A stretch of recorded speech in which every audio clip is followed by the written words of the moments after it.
This morning in our Kalleske winery, I'm about to taste our Semillon ferments. So the Sem was harvested and crushed and pressed last week, and now it's fermenting away. Now with our Sem, our Eleanor Sem, it is fermented in 3 different vessels. So we do a stainless steel component, which I'm standing by the tank here now. We do a concrete egg component for fermentation, and also a French oak barrel component. So let's taste those 3 components and talk about them.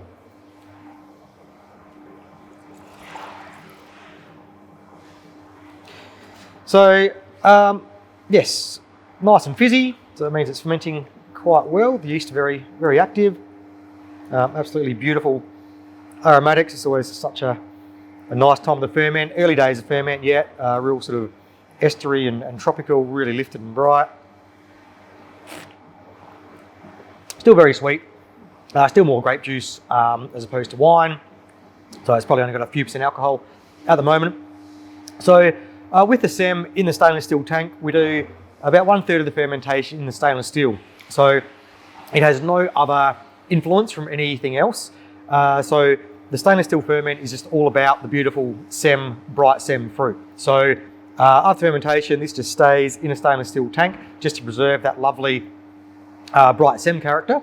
And then we've got 2 other components which we'll have a look at now.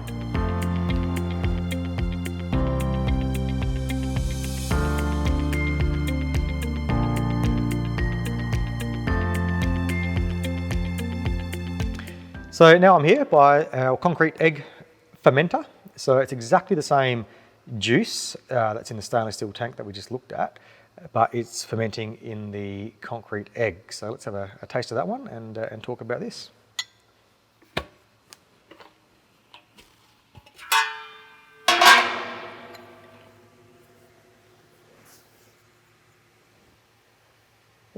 So it's bubbling away nicely, super active ferment.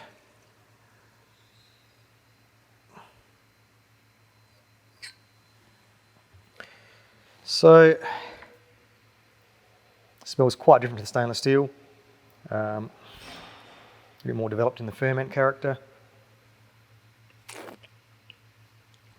Certainly progressed a lot further in the stainless. Uses more wine than juice. It's only a little bit of sweetness left. Looking really good. So why do we ferment in the concrete egg? As I said, with the stainless, it's all about just the fresh, bright fruit.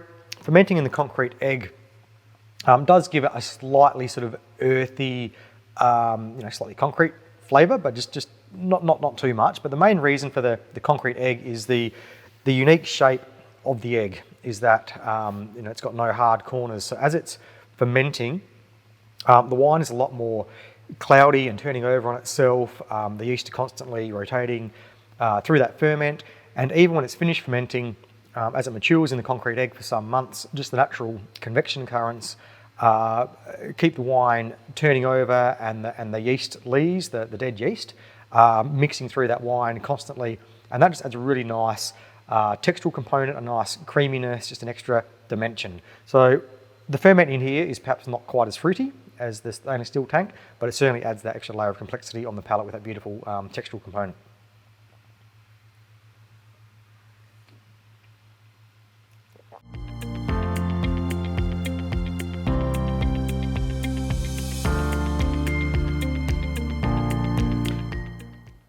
Now I'm standing by 6 brand new French oak barrels. So exactly the same Sem juice that went to the stainless steel tank and went to the concrete egg fermenter has been filled to these 6 French oak barrels here. So let's have a taste of this. Nice and spritzy there.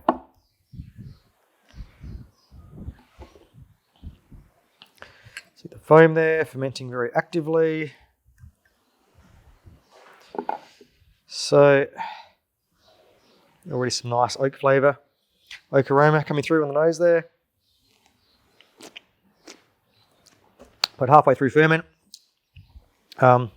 Tasty as well. So the idea of doing the oak ferment is that it does get that oak flavour, the complexity from the brand new French oak barrels.